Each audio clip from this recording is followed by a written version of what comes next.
y en la salud mental, que tiene que ver primero con la psicopatología del pensamiento, luego la psicopatología de la percepción y tercero, la psicopatología de la inteligencia. Vamos a iniciar en este caso con la psicopatología del pensamiento. La siguiente. Y esta sería una definición clara, directa y concreta de lo que es el pensamiento, que es un proceso activo y reglado que procesa información y el conocimiento. El pensamiento no solamente se expresa en palabras o en conceptos, también pensamientos son imágenes, imágenes mentales, reglas de las formas de pensar. Y todo esto como si fuera un tren bala que va en una riel con reglas, donde las palabras son los vagones, los conceptos son los materiales que lleva y las imágenes son las personas que rodean el proceso de conducción de este pensamiento. Tiene que llegar a una meta. No hay pensamiento sin meta. Se supone que pensamos para resolver problemas, para llegar a conclusiones, para hacer abstracciones, una meta, ¿no? Entonces, las funciones del pensamiento son plantear cuestiones, asumir decisiones, mejorar nuestros juicios, resolver problemas y, obviamente, ser creativos. Entonces, este concepto es fundamental cuando nos preguntamos qué es el pensamiento. Imágenes, conceptos, palabras, reglas, metas, creatividad. La siguiente. Vamos a tocar dos aspectos del pensamiento que son frecuentes en la psicopatología humana: las ideas obsesivas y los delirios. Las ideas obsesivas, cuando tienen una característica obsesiva neta, pertenece al espectro de la ansiedad, y los delirios pertenece al espectro de la psicosis. La siguiente. Siguiente. Y esta es una definición también clara sobre lo que significa obsesiones. La obsesión se caracteriza por cogniciones, imágenes, impulsos mentales intrusos. Esto es importante. Los impulsos mentales generalmente ingresan a la cabeza, intrusos, uno no lo llama, se meten, pero son propios, no de terceros, parasitarios, es decir, se meten a la cabeza y dan vueltas y vueltas y vueltas. De ahí el concepto de obsesiones. Obsesivamente la persona repite, repetitivo, y que genera un sentimiento de malestar. A eso se llama ego distónico. Ego distónico. Este proceso me genera malestar, me genera ansiedad. Estoy en contra de lo que estoy pensando, pero no puedo dejar de pensar. En contraposición, en la psicopatología humana existe el concepto de ego sintónico. Cuando uno piensa cosas que son agradables, por ejemplo, piensa un viaje al campo o recordar a un familiar, etcétera. Esos pensamientos agradables que uno los convoca para que se queden en la mente se llaman egosintónicos. Pero en el caso de la obsesión, el pensamiento es egodistónico. Genera ansiedad, uno no quiere tenerlo, lo quiere sacar de la mente. Y lo importante es que el individuo las reconoce como propias, es decir, no es que alguien me ha introducido estos pensamientos como dicen los psicóticos, sino son propias.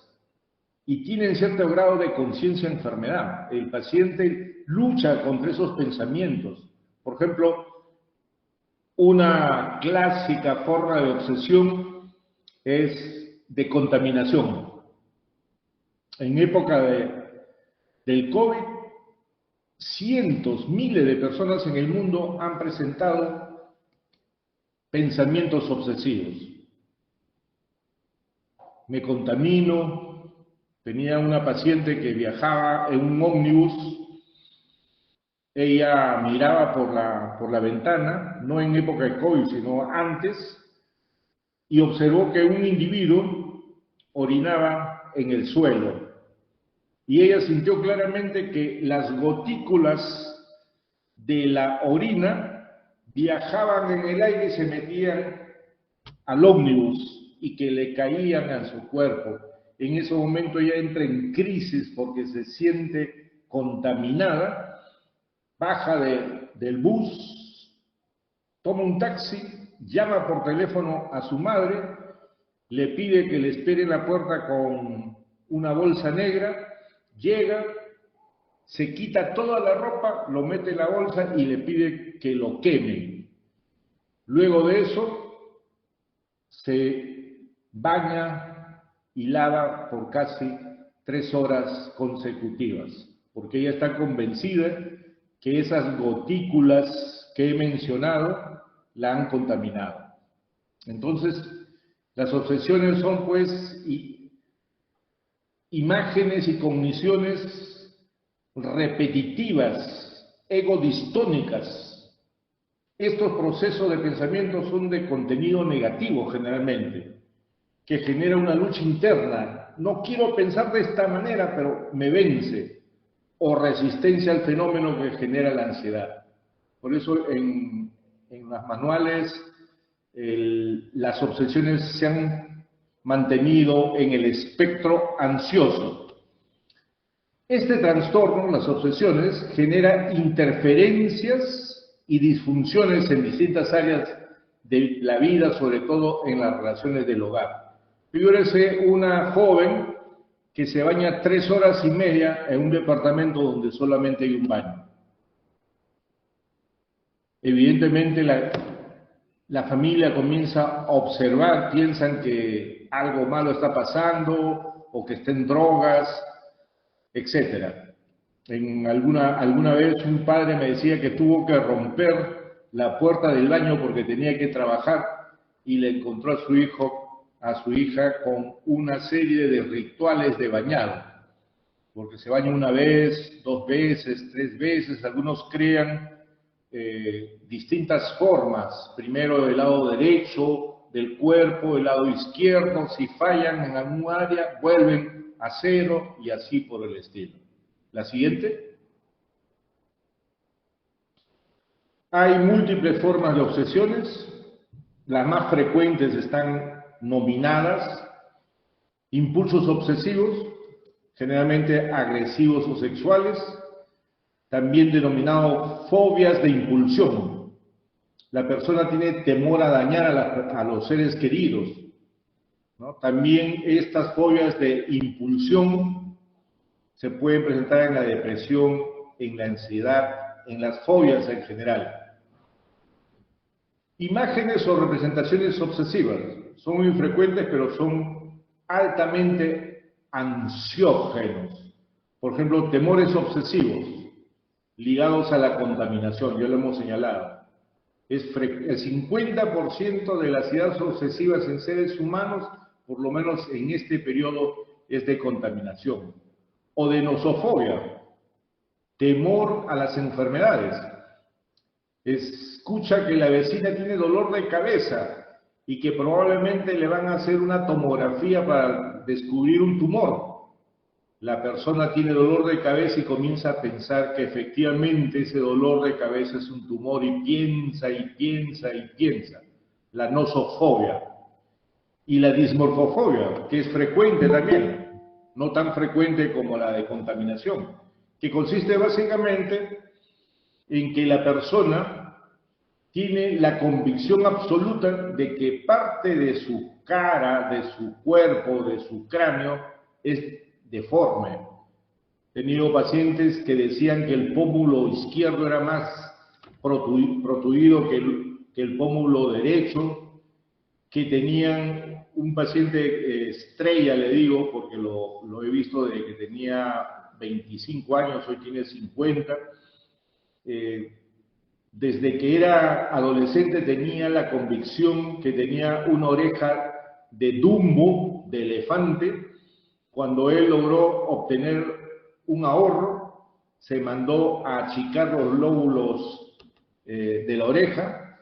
Cuando lo conocí tenía una micro oreja de cuy, pero él, a pesar de todo, seguía pensando que su oreja era grande y se cubría con un cabello largo.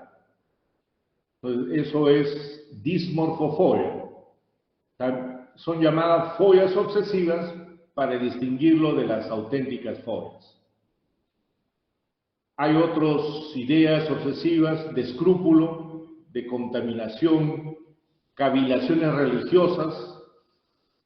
Un paciente llega a la iglesia con mucha unción, mira al costado donde está la Virgen María y mentalmente ve que la Virgen María está desnuda y él siente que es un pecaminoso. Se confiesa con el Padre y el Padre radicalmente le dice: vas a rezar 1000 Ave Marías y 1000 Padre Nuestros.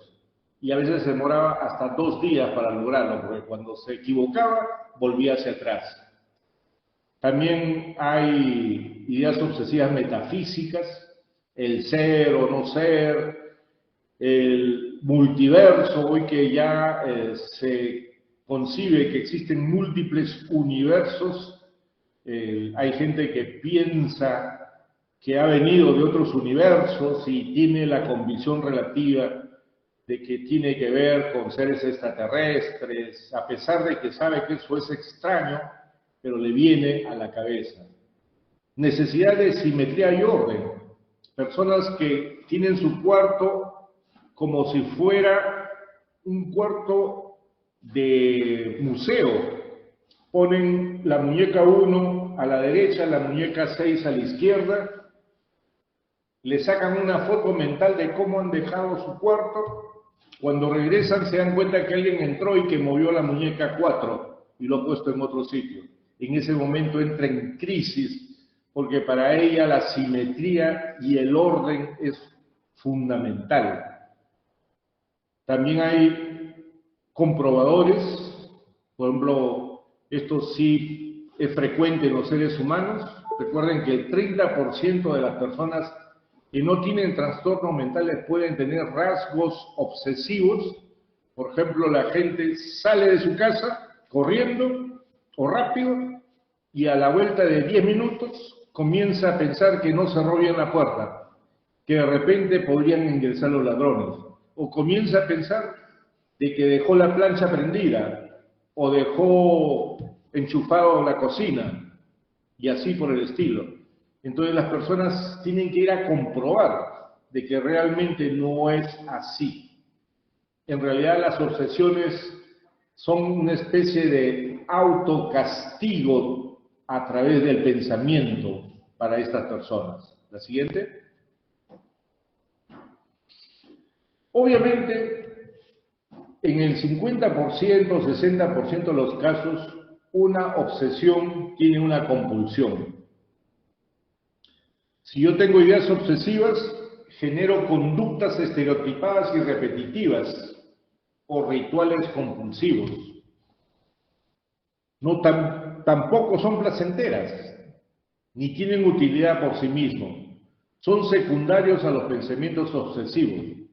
Solo un 20 a 30% padecen obsesiones puras sin compulsiones. El 60 al 70% son obsesivo-compulsivas, pero hay un grupo que solamente son obsesiones puras. Algunos pensamientos actúan como compulsiones mentales, pues su objetivo es neutralizar los pensamientos parásitos e intrusos. Por ejemplo, rezar oraciones para vencer ideas de contraste, es decir, ideas pecaminosas. Por ejemplo, a la persona religiosa le asaltan pensamientos sacrílegos y debe repetir que ama a Dios muchas veces o rezar continuamente, pero cada vez que él trata de congraciarse con su creencia religiosa, le vienen pensamientos donde algún santo está en una posición no grata, o sexo entre los ángeles, etcétera, etcétera. Y eso genera una compulsión de repetir que no es pecador, que ama a Dios, el Padre Nuestro y así por el estilo. Generalmente los pacientes obsesivos compulsivos pueden estar horas en los rituales, horas. La siguiente. Ahora entraremos al tema de los delirios. Siguiente.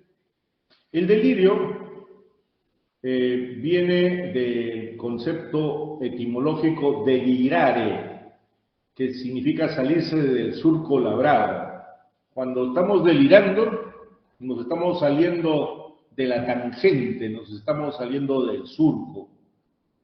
En el diccionario de la lengua española significa desvariar, tener perturbada la razón, es decir, tener una forma de locura.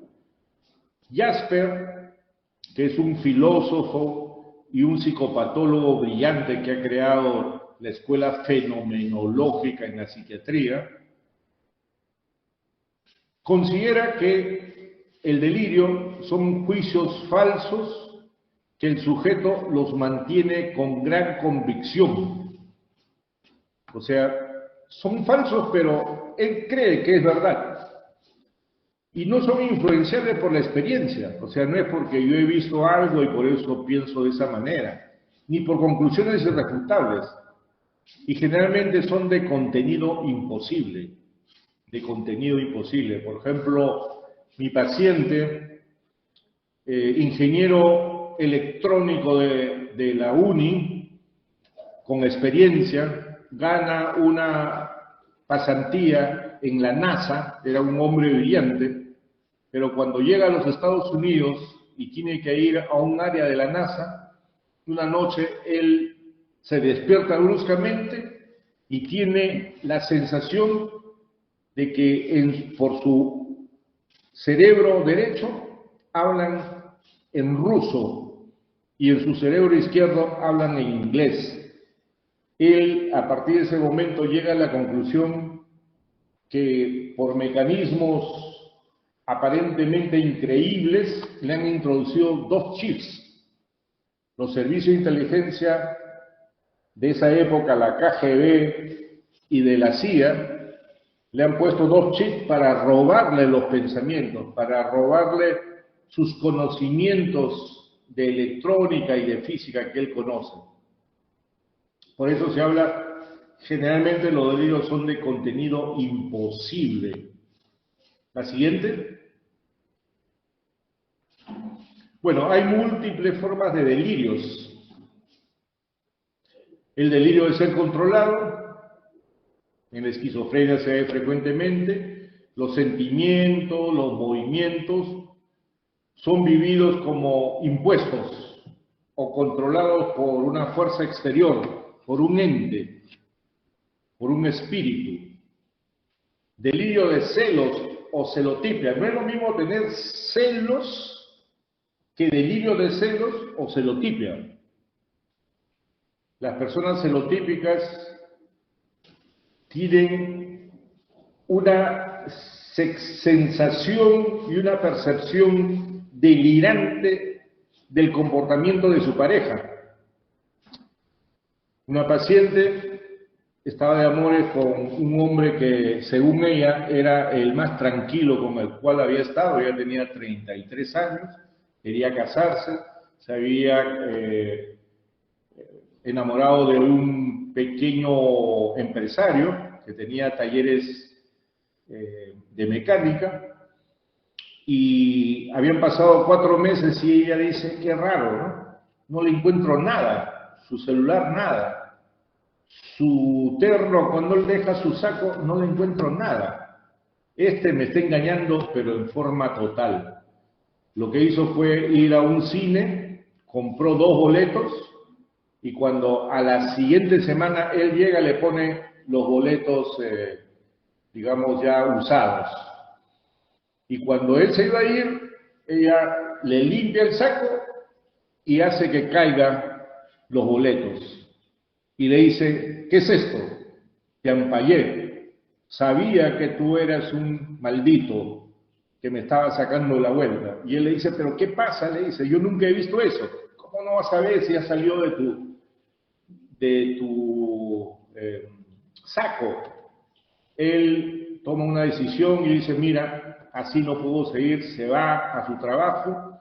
Ella le sigue llamando durante 1 hora, como no puede mantener esa lucha celotípica, va al trabajo, agarra una herramienta y comienza a romper varios carros que estaban ahí. El argumento que tenía que punir a un elemento que era pues traidor, que le había sacado la vuelta. Pero yo le decía en la consulta, pero si no te había sacado la vuelta. No, es que en el fondo sí me saca la vuelta, sino que yo he tenido que crear algo para que él me diga la verdad. Entonces, esa señora presentaba delirios celotípicos, ¿no? Obviamente, en la historia de los celos, cada sociedad tiene un punto de quiebre en los celos. Mucha gente dice, quien no es celoso no quiere a su pareja. Entonces, ¿cuál es el punto medio? Celos al 10%, al 20%, al 30%. ¿Cuándo es celotípico? ¿Al 50% para arriba? ¿Y en qué momento los celos normales se transforman en celotípicos? Evidentemente, eso es un tema cultural que en cada sociedad se tiene que procesar. Hay delirios de grandeza, la persona refiere conocer 5 idiomas, que tiene mucho dinero, que va a viajar a distintas partes del mundo. Delirio de referencia, es decir, que los acontecimientos y las personas se refieren, lo miran, lo observan en forma negativa. La siguiente, delirio extravagante, creencia cuyo contenido es claramente absurdo y sin base de real posible. Por ejemplo, tengo varios pacientes que refieren que ellos son de gamínides, que ellos han soñado múltiples veces que son de gamínides. Delirio de persecución, como es lógico, la persona tiene la convicción relativa que la CIA, el Servicio de Inteligencia, los persigue con carros oscuros de luna polarizada, que hay un complot, etcétera, etcétera. El delirio de culpa, cree que ha cometido algún pecado terrible.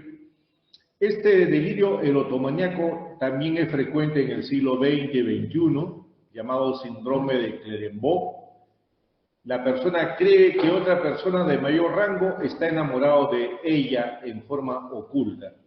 Mi paciente viajó a Argentina para verlo a uno de los cantantes de moda de esa época, estamos hablando 20 años atrás, Julio Iglesias. Julio Iglesias actuó en un teatro. Cuando levantaba la mano y miraba, ella estaba segura que le estaba dirigiendo esa canción a ella. Cuando llegó al Perú, se alquiló una suite al costado de la suite de Julio Iglesias y en la noche se sentó en la puerta. Cada vez que él tosía, ella tenía la creencia de que él le decía, no puedo salir porque hay mucha prensa y no quiero desprestigiarte como mujer. Estaba absolutamente convencido que Julio Iglesias era su amor oculto. A ese proceso se llama delirio erotomaníaco. La siguiente. Bueno, el persecutorio lo hemos señalado. Entonces, hay una proyección entre el perseguidor y el perseguido. A veces hay una base real, pero que está desmesuradamente exagerada. La siguiente. Los megalomaníacos refieren tener facultades extraordinarias, tener una misión especial.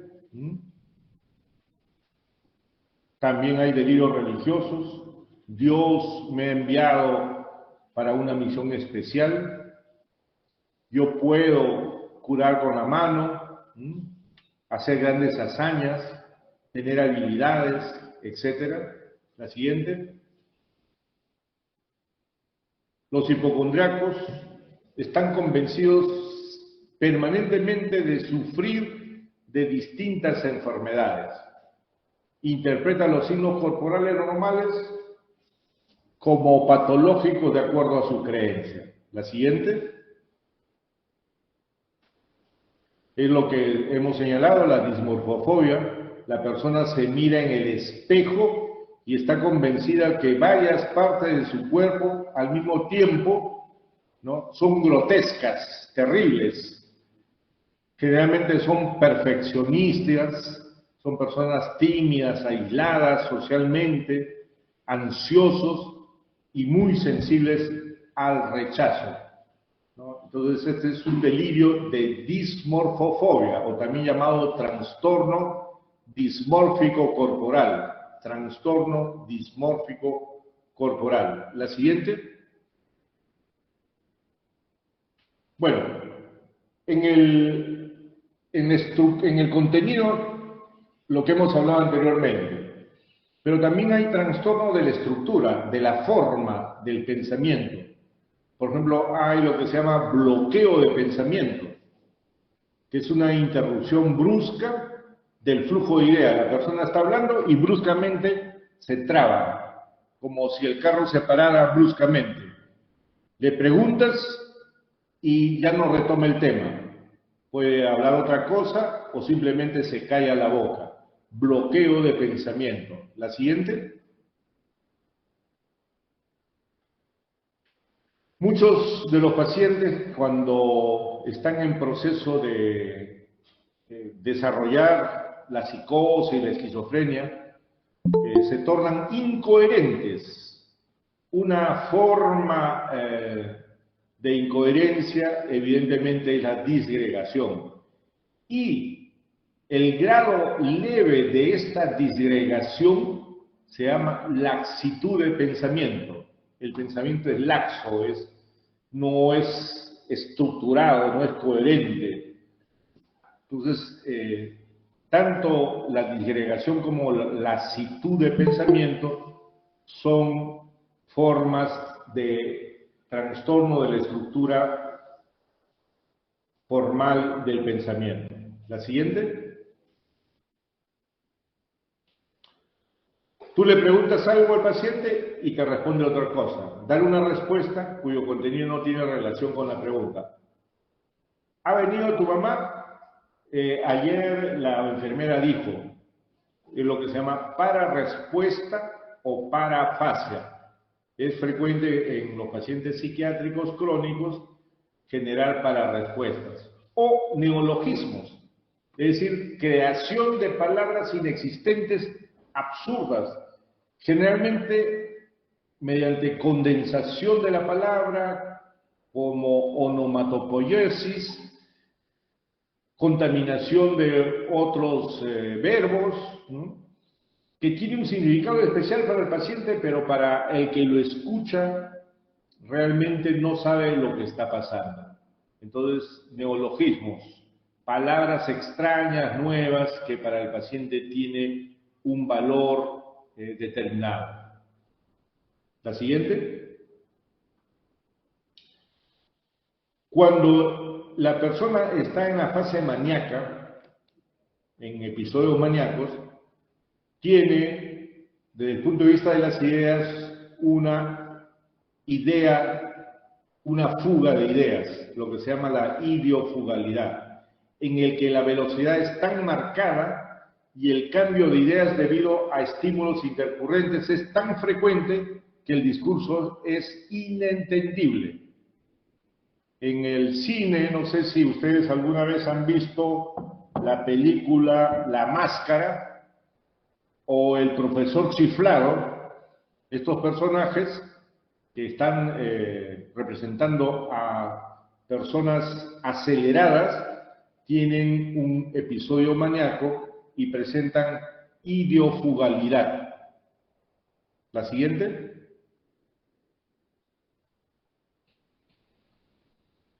También cuando el aumento en la velocidad del pensamiento no es maníaco, pero es acelerado, el ataque psiquia, aumento de la velocidad del pensamiento, o cuando es demasiado lento, la palabra fluye, una palabra cada minuto, se llama bradisiquia, lentitud de la psiquis, disminución en la velocidad del curso del pensamiento. La siguiente.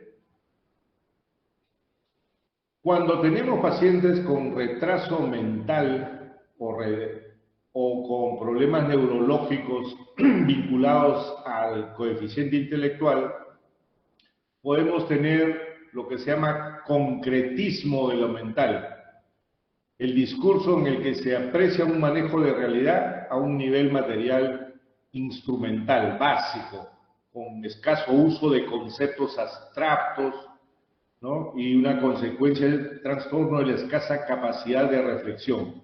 Generalmente en el retraso mental, por problemas de Apgar bajo o daño durante la niñez, etc.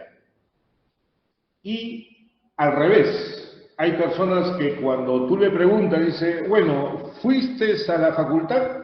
Bueno, mira, yo salí de mi casa y cuando estaba por subir al ómnibus, me encontré con un amigo y me pidió que lo acompañe a la esquina y ahí conversamos y vimos unos libros que son interesantes. Después tuve que ir a determinado lugar, pero te he preguntado si fuiste a la universidad.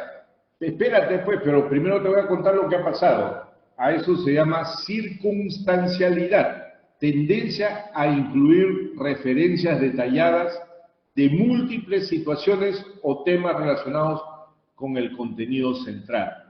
Esta circunstancialidad se puede observar en pacientes epilépticos, son viscosos, muchas referencias, muchos detalles. Obviamente algunas personalidades pueden tener esta característica sin ser evidentemente psicopatológico. La siguiente.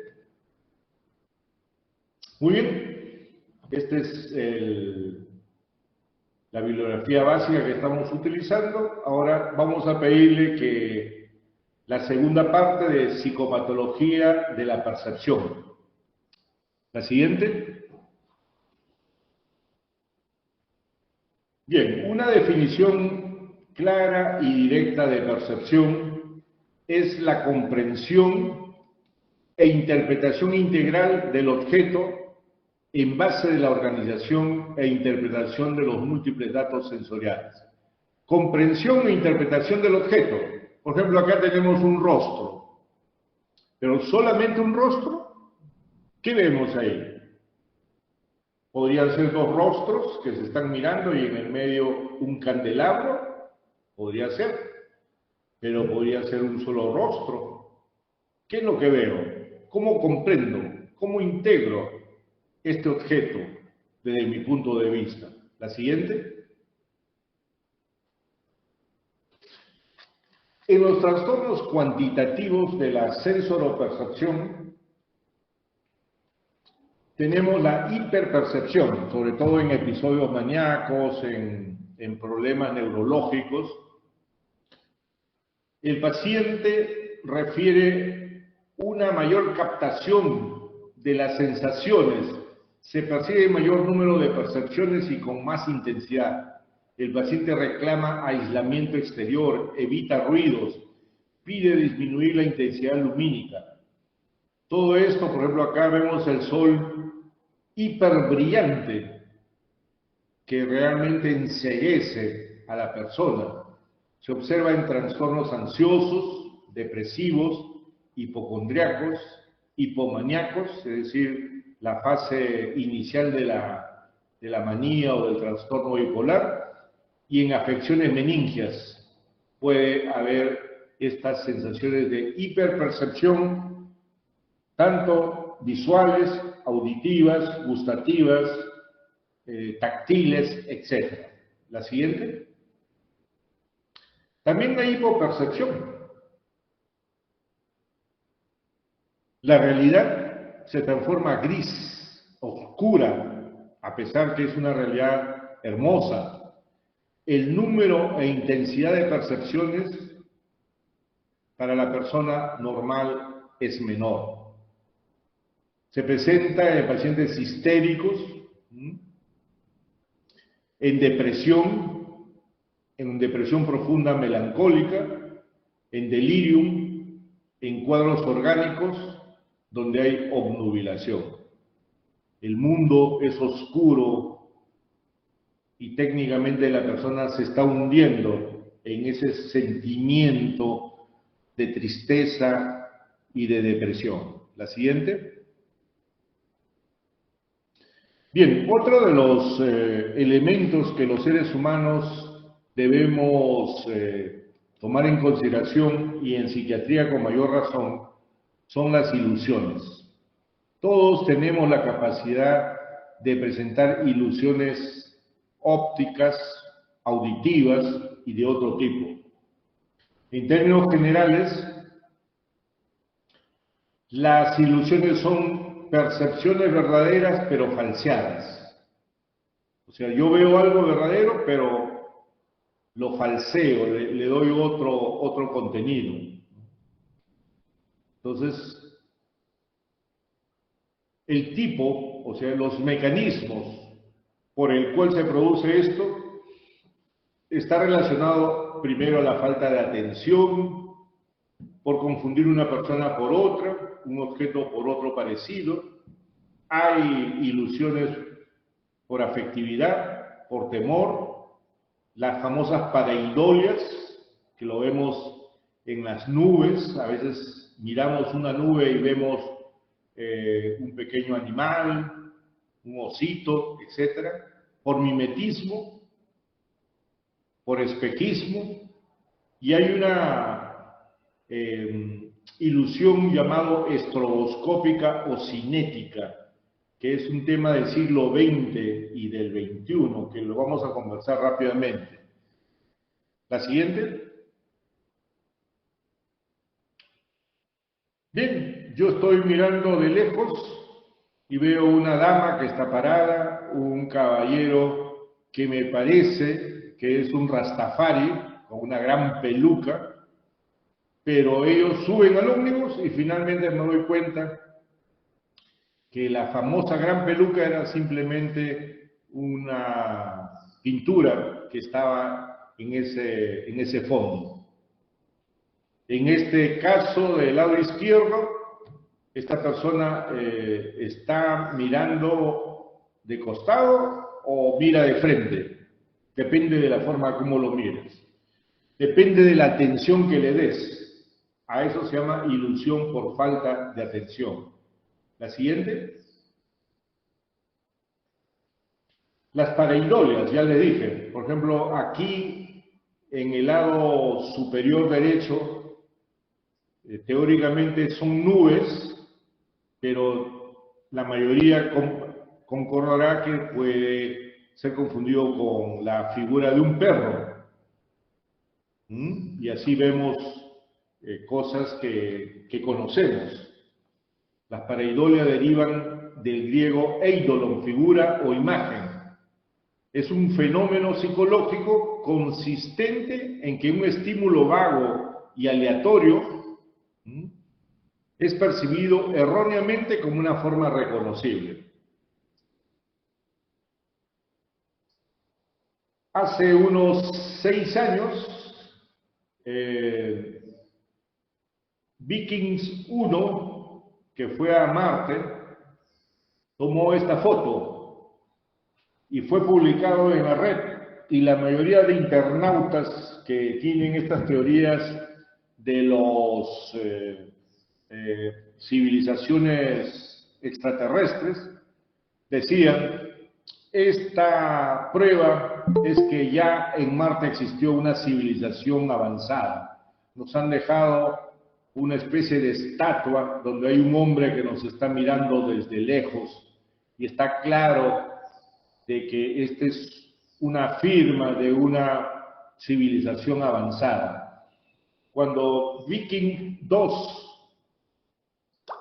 viajó 5 años después, tomó una foto más cercana de este fenómeno y encontró que era una montaña más grande que el Himalaya, medía 10.000 metros de altura, y todo lo que se ve simplemente son fenómenos naturales que están relacionados a piedras, a montículos, a quebradas, etcétera, etcétera. A ese proceso de confundir objetos y transformarlo en otro se le llama pareidolia. Pareidolia. Los seres humanos tenemos mucha capacidad de ver cosas que conocemos y transformar las cosas que desconocemos. Pareidolia. La siguiente. Bueno, el mimetismo es conocido. El más famoso forma de mimetismo está pues en un soldado que lucha en una selva. Técnicamente su uniforme se camufla, se mimetiza con la selva virgen, ¿no? Los tigrillos blancos en la estepa tienen el mismo color que tiene el ambiente en ese periodo, técnicamente no se le ve, y así tenemos en la naturaleza formas de mimetismo. La siguiente. Yo soy hincha de Angelina Jolie. Aquí tenemos a la gran Angelina Jolie, muy hermosa, pero sin maquillaje pasa a ser una mujer guapa, pero no pues la mega estrella que generalmente Hollywood presenta. La pregunta es, ¿el maquillaje es una forma de ilusión óptica? Miren esta mujer, en la parte baja derecha. En condiciones normales es una chica común y corriente, pero como mega estrella realmente es despampanante. Entonces la pregunta que les hago, ¿el maquillaje femenino es una forma de ilusión óptica? Y últimamente están surgiendo ya formas de maquillaje masculino. Es una sociedad que está tendiendo a lo andrógino. Realmente el sistema nos impondrá culturalmente formas que en el fines del siglo XXI van a predominar. Lo veremos. La siguiente. Otro de los elementos centrales de las disfunciones de la percepción son las alucinaciones. Hay 3 tipos de alucinaciones que tenemos que conocer. La alucinación, propiamente dicho, que es percepción sin objeto y con juicio de la realidad positiva. Es decir, yo en el medio ambiente veo una persona, veo un animal fuera de mi mente, pero lo demás no lo veo. Es un objeto con juicio de realidad positiva, pero que no existe. Entonces, eso es alucinación. La pseudoalucinación es la percepción de representación mental. Percepción de objetos interiores. El paciente dice, veo en mi cabeza una sombra, un hombre que me habla, en mi oído, dentro de mi cabeza me hablan, me insultan. A eso se llama pseudoalucinación. Predomina en esquizofrenia la pseudoalucinación es complementada por alucinaciones. Y existe un tercer tipo de alucinación llamado alucinosis, que es una alucinación de etiología orgánica. Por ejemplo, en el síndrome de Korsakoff, la organicidad que produce el alcohol puede generar alucinaciones de micropsias, pequeños animales que pululan el cuerpo de la persona. Entonces, es una alucinación de etiología orgánica, pero la persona en algún momento se da cuenta que eso no existe y por lo tanto deja de importarle. En cambio, tanto la alucinación como la pseudoalucinación, las personas están convencidas que eso existe porque están en un mundo psicótico, en un mundo paralelo. La siguiente. Bueno, hay una fenomenología inicial de las alucinaciones auditivas, cuando la persona poco a poco va ingresando al mundo de la psicosis, comienza generalmente a escuchar simples ruidos, crujidos, zumbidos, timbres en el oído, tañidos de campana, golpes, corrimiento de mesas, crepitaciones, explosiones, chirridos, ecos, tumultos, algo ruge debajo de la cama, etc. Son alucinaciones simples, pero que se van produciendo paulatinamente. La siguiente. Y luego de todo este proceso de tener una serie de alucinaciones simples, se desarrolla gradual o repentinamente el síntoma peculiar de la esquizofrenia. A veces comienza con susurros, como si me concerniera a mí, como dice un paciente, un lenguaje secreto, burlándose. A veces las voces son fuertes o son suprimidas como si fuesen producidas por un ventrílocuo o como si fuese el llamado de un teléfono. Voces de niños, gritos, gente que habla y me insulta, habla entre ellos. Generalmente cuando habla entre ellos las voces es alucinaciones en tercera persona. Terceras personas hablan de mí, no me hablan a mí, hablan de mí, pero también puede haber alucinaciones en segunda persona. Una voz me habla, me dice, ¿qué estás haciendo? ¿Por qué haces esto? En cambio, las voces dialogantes generalmente son en tercera persona. Múltiples voces hablan sobre el paciente y lo insultan. La siguiente.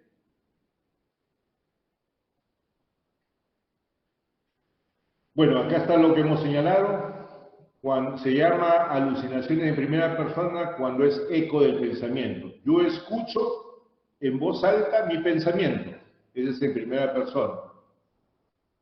Voces dirigidas hacia mí, en segunda persona. Voces que hablan entre ellos, discuten, dialogan, comentan sobre mí, es en tercera persona. Es lo que se llama las voces dialogantes o las alucinaciones dialogantes que son frecuentes en la esquizofrenia. La siguiente. Bueno, en la psicopatología hay una serie de elementos que a nivel de la especialidad uno puede definir para dar un diagnóstico más coherente de los procesos psicóticos. Cuando los sonidos son simples ruidos, como hemos señalado al principio, se llaman acusmas. Ruido de rascado, toques, gritos, acusmas. Las alucinaciones pueden ser complejas. Puedo ver un mundo que parece una película. Voces dialogantes, ya hemos señalado, son voces en tercera persona que hablan sobre el paciente. Esto es importante para todos los médicos, aun cuando la mayoría de ustedes no va a ser psiquiatra, pero es importante que tomen en consideración las alucinaciones imperativas o de comando. Son voces generalmente en segunda o tercera persona que le instigan, le obligan al paciente a matar o a matarse, a matar o a suicidarse. Las alucinaciones imperativas o de comando son alucinaciones que realmente son una emergencia médica. Todo médico que examine un paciente y se encuentra con alucinaciones imperativas debe, en lo posible, retener al paciente en la emergencia y pedir inmediatamente una interconsulta con un especialista, porque generalmente detrás de eso hay una serie de posibilidades de que el paciente se suicide o que mate a la familia. Muchos asesinatos extraños están relacionados a las alucinaciones imperativas o de comando.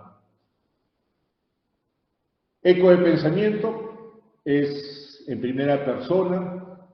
Teleológicas. Las teleológicas son aquellas alucinaciones donde la persona escucha una voz de una persona buena, por ejemplo, la abuelita que le habla, o Cristo que le habla, o un amigo, o una ex enamorada que le habla. Tenía mi paciente que había caído en la inopía económica, vivía alojado en un cine del centro de Lima, en el sótano, y él escuchaba la voz de una enamorada que le decía: oye, Raúl, cuídate, tienes que bañarte, presenta tu currículum, tu amigo Víctor está bien, dile que te ayude, ¿no? Él había sido empleado bancario y con el fracaso de algunos bancos en aquel periodo había quedado pues totalmente desprotegido. Son alucinaciones aparentemente buenas, pero inexorablemente las alucinaciones teleológicas finalmente se transforman en alucinaciones dialogantes o de comando. Finalmente diremos que los sordos puros, los sordos de nacimiento, en algún momento pueden alucinar, sobre todo tener alucinaciones elementales, ruidos, gritos. A esa alucinación de los sordos se llama pseudo alucinación. Pseudo alucinación. Bien, la siguiente.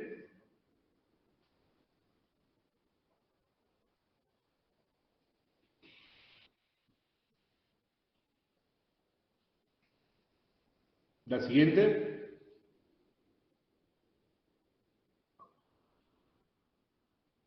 Se nos ha producido un bloqueo de pensamiento. La siguiente.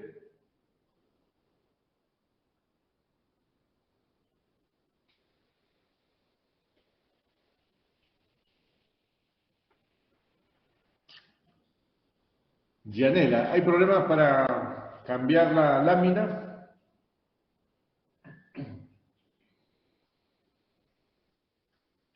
Bien, y ahí está lo que hemos señalado. Las alucinaciones imperativas o comandatorias o de comando son martirizantes, ¿no?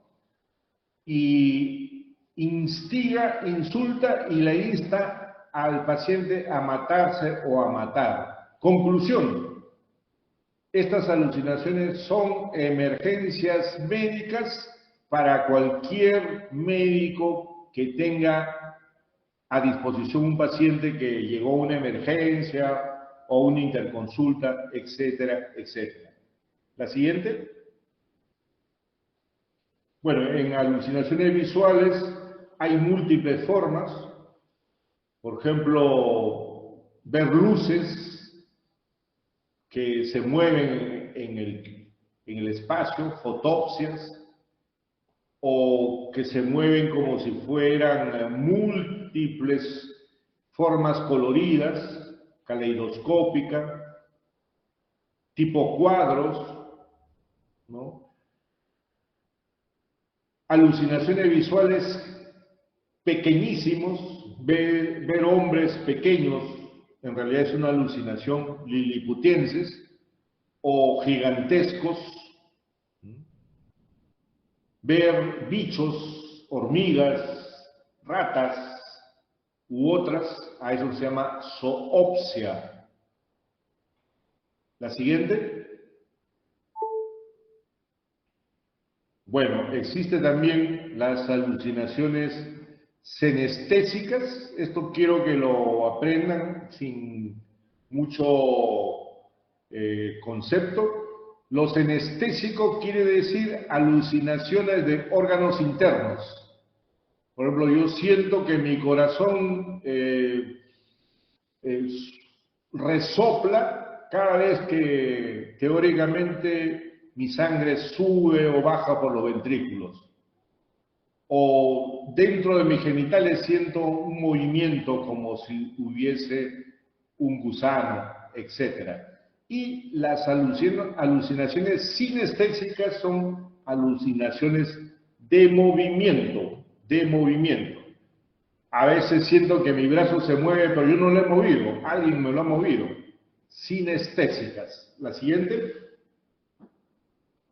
Bueno, a nivel de las alucinaciones gustativas, olfativas y táctiles, generalmente las pacientes sienten sabores extraños, olor a gases, sensación de intoxicación de drogas o sensación de presentar dolores en los genitales.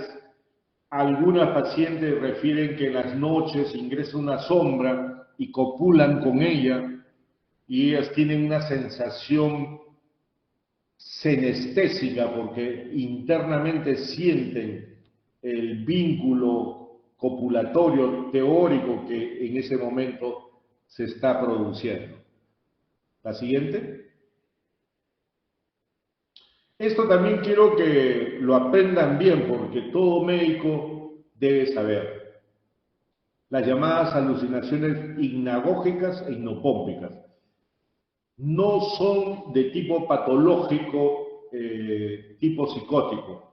Se dan generalmente en personas cansadas, estresadas, ansiosas, etc.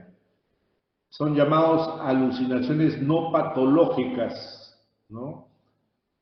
De tipo visual.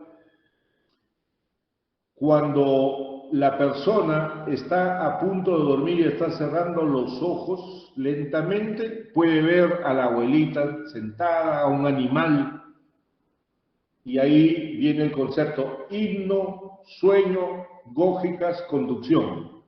El proceso que me conduce al sueño, si yo tengo tensión psíquica o ansiedad, puedo tener una alucinación hipnagógica. Al revés, me comienzo a despertar y en ese momento del despertar lento veo una sombra, veo personas en mi cuarto. A ese tipo de alucinaciones se llama hipnopómpicas. Hipno, sueño, pómpicas, disolución. Son alucinaciones no patológicas. Se puede dar en más del 20% de la población. Muchas veces las personas piensan que se están tornando locas, como se dice, porque han comenzado a presentar alucinaciones del sueño, vamos a decir. Pero en realidad, detrás de eso puede haber una ansiedad, una depresión, el estrés, demasiada preocupación, el dormir poco. Hay gente que dice que solo duerme 3 horas, 4 horas porque tiene que trabajar. Y ustedes saben que dormir es uno de los principales factores de protección del sistema nervioso central. La siguiente. También existen las alucinaciones colectivas, que tienen un alto poder de sugestión. Generalmente son grupos, sectas, que quieren ser testigos de fenómenos extraordinarios y, por ejemplo, se han descrito en Lima y en el Perú el retrato de santos sonriendo, voces llamando, la Virgen que llora. Recuerdan en tiempo de Fujimori, en el Callao había una Virgen que lloraba sangre, ¿no? O los famosos objetos voladores no identificados, avistamientos en determinadas zonas del país, porque el grupo está altamente sugestionado. A eso se llama alucinaciones colectivas. De alguna forma tampoco son alucinaciones de tipo psicótico, sino culturalmente condicionadas. Culturalmente condicionadas. ¿La siguiente? Muy bien. Y finalmente nos vamos sobre inteligencia. ¿La siguiente?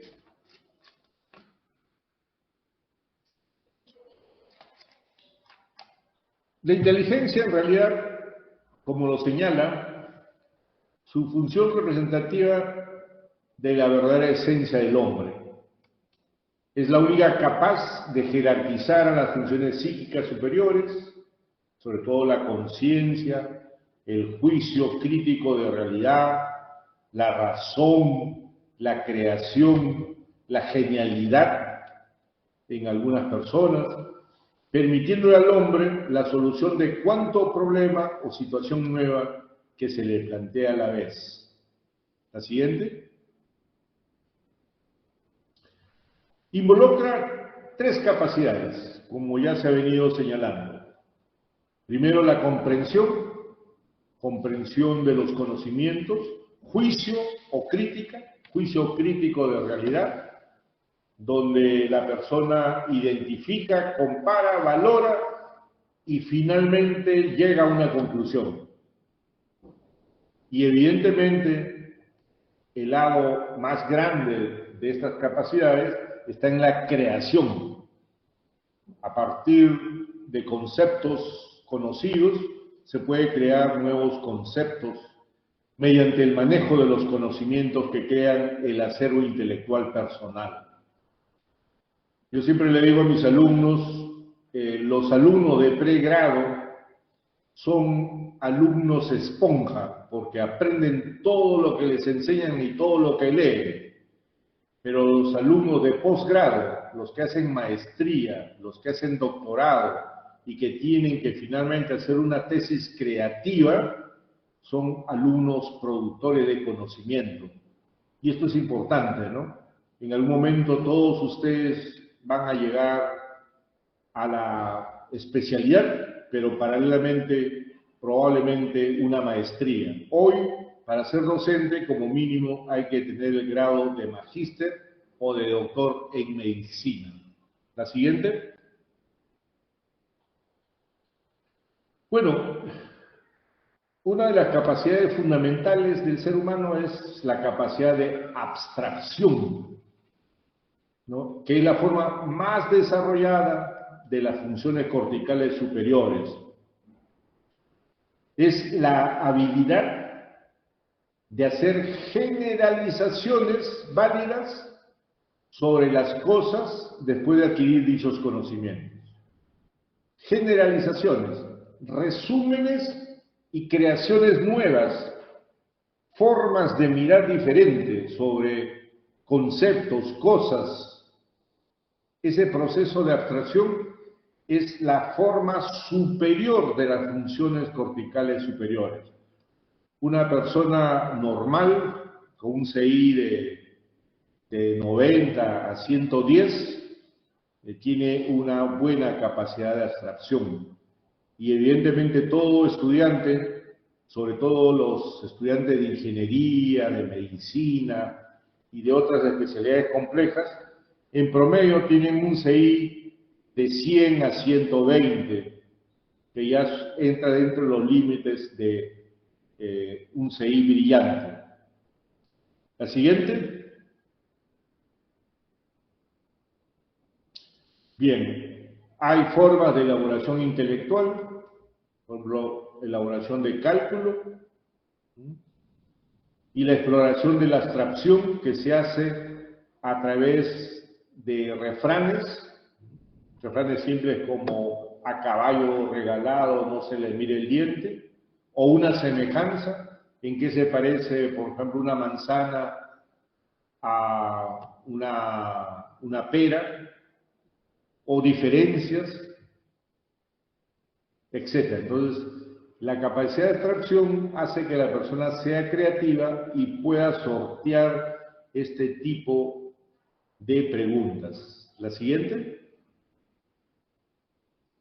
Y aquí viene el grado de inteligencia según Wechsler, que es uno de los estudiosos del sistema de CI, de coeficiente intelectual. Entonces, de 69 a menos es una forma de retraso o retardo mental en este caso, retardo mental, de 69 a menos. De 70 a 79, inferior, un CI inferior. De 80 a 89, normal bajo.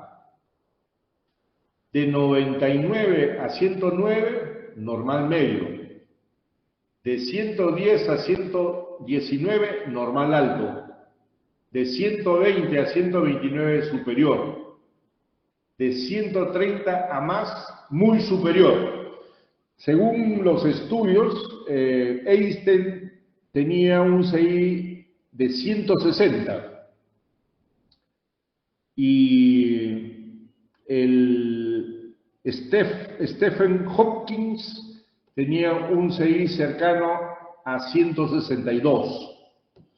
Hay individuos que han superado esa media, pero no es lo mismo tener un CI alto, un coeficiente intelectual alto, que ser genios desde el punto de vista de la ciencia. No todos los que tienen CI alto terminan siendo creadores o genios, son pocos. La genialidad depende de otros factores, pero evidentemente se necesita un coeficiente intelectual alto o superior o muy superior. La siguiente. Entonces, cuando hablamos de juicio, que es una actividad psíquica mediante la cual el espíritu realiza una síntesis mental que permite llegar a la conclusión entre las ideas y conocimientos, estamos hablando de que utilizamos nuestros conceptos, juicios, para hacer raciocinios complejos o menos complejos que tienen que ver con nuestro tipo de pensamiento y en nuestra capacidad intelectual que poseemos. La siguiente. Entonces, hay varias etapas de elaboración del juicio, ¿no? En la elaboración se hace la relación e identificación de los conocimientos. En la etapa crítica se hacen las comparaciones y la selección de los conocimientos, ¿no? Para que esto se produzca, tiene que haber una madurez mental, un coeficiente intelectual normal, excelente control de los impulsos, adecuado funcionamiento de la memoria, de la conciencia, del pensamiento, del lenguaje, de la percepción y del sistema motor. La siguiente. Con respecto a la inteligencia, hay trastornos cuantitativos del juicio. Por ejemplo, tenemos el juicio insuficiente, que es un juicio pobre por causa de un desarrollo psíquico incompleto, debido, por ejemplo, a una hipoxia fetal. Apgar 4, esta hipoxia fetal determinó un retraso mental. Juicio insuficiente. Juicio debilitado. Disminución o deficiencia con respecto a la capacidad anterior. Es decir, antes tenía un juicio normal, pero hoy tiene un juicio debilitado. Esto se ve en Alzheimer y en esquizofrenia. Juicio suspendido. Se suspende el juicio por dificultad o impedimento de la función de la conciencia, sobre todo en fase de obnubilación o en confusión mental, donde puede haber incluso posteriormente un estado semicomatoso y comatoso. A esto se llama juicio suspendido. La siguiente. ¿Cómo se evalúa el juicio? Se realiza por medio de la entrevista. Se le hace preguntas al paciente, por ejemplo, ¿qué hará usted al salir del hospital? ¿Qué hará si las cosas no salen como las ha planeado? ¿Cuál es su plan B? ¿Cómo piensa afrontar su problema? ¿Plantear algún problema detectado en la historia clínica? ¿Cuál es el plan? Que no tiene trabajo en estos momentos, ¿qué podría hacer? ¿Qué metas tiene a corto y a mediano y largo plazo? Ya hemos señalado que el proyecto de vida de los seres humanos es un factor de protección muy importante. Es un factor de protección muy importante. Entonces, la pregunta es, si yo tengo un proyecto de vida, debo tener metas a corto, a mediano y a largo plazo. Pero esto tiene también un problema cultural y económico, porque una persona que está en el sector E económicamente, realmente no tiene metas inmediatas. No trabaja porque no está capacitado, no tiene contactos, no tiene experiencia y finalmente pues su trabajo principal es buscar día a día un poco de dinero para mantener a la familia o para comer. Entonces, si yo le pregunto, a ver, señor, ¿usted qué ha pensado en los próximos 6 meses? Simplemente responderá, no he pensado nada porque estoy pensando qué va a pasar mañana. No sé si me van a dar trabajo, si tendré que ir de un primo para que me invite un plato de comida, etcétera, etcétera. El encadenamiento a la pobreza está relacionado a las condiciones socioeconómicas culturales de la población. Eso de que son pobres aquellos que no trabajan, que son flojos, que toda la vida se han contentado con lo que tienen, eso realmente es una cortina de humo, porque la sociedad es cruel, porque la repartición de la riqueza en nuestro país es absolutamente desigual. Solo el 1% de la población peruana puede ser considerada millonaria o rica, que viene a ser 300.000 personas. Todos los demás están en los sectores A, B, C y en E, de acuerdo al INEI, estamos que casi el 50% ya constituye el sector E después de la pandemia y después de los huaicos que hemos tenido. En realidad, esto es complejo, tiene que tomarse en cuenta los factores económicos, sociales, culturales, educacionales de las personas para hacer una evaluación adecuada del juicio. La siguiente. Obviamente hay un concepto de deficiencia mental, ¿no? El deficiente mental, en una imagen, es un pobre de nacimiento. O sea, nació pobre, nació con déficit, por un Apgar bajo, porque la madre no consumía proteínas o usaba drogas, etc. Mientras que la demencia es un rico que se ha arruinado. El demente era rico desde el punto de vista cognitivo, pero se ha arruinado. Es una disminución de la capacidad intelectual que puede ser congénita o adquirida, ¿no? La siguiente. Hay formas de déficit de inteligencia. Lo sinónimo que se usa en la literatura es retraso mental, deficiencia intelectual, subnormalidad, oligofrenia. En realidad la OMS considera que el mejor término es retraso mental, no retardo, sino retraso. Se ha retrasado en sus etapas previas. Es un síndrome cuya característica principal es la carencia o ausencia de desarrollo de la capacidad intelectual. La siguiente.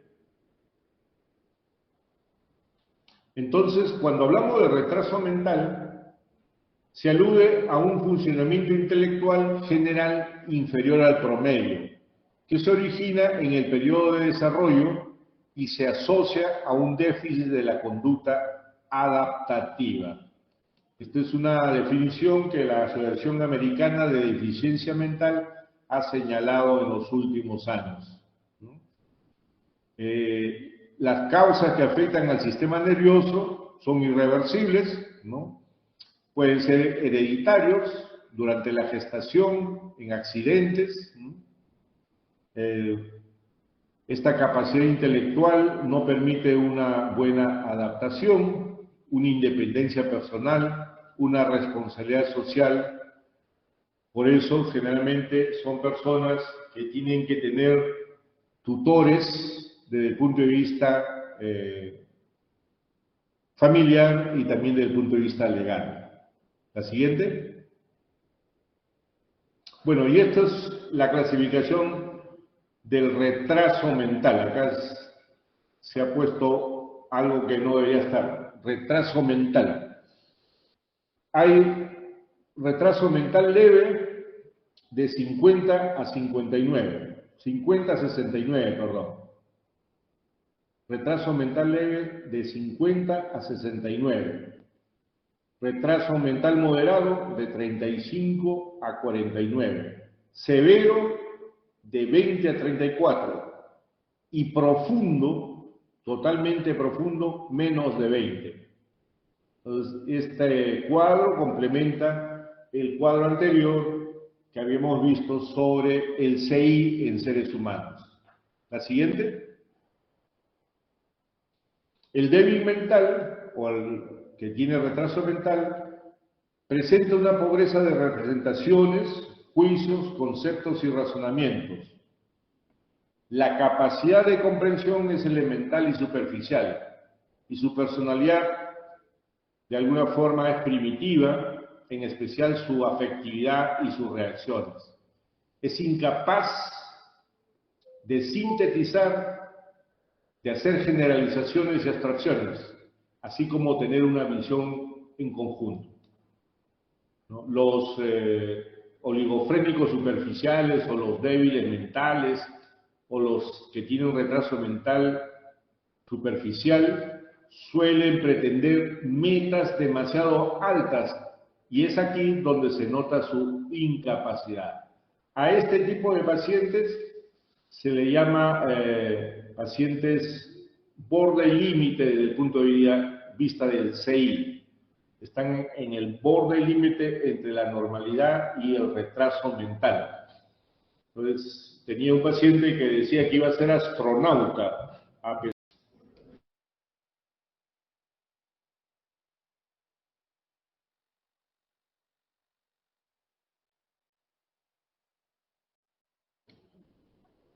Ahora sí. Bien.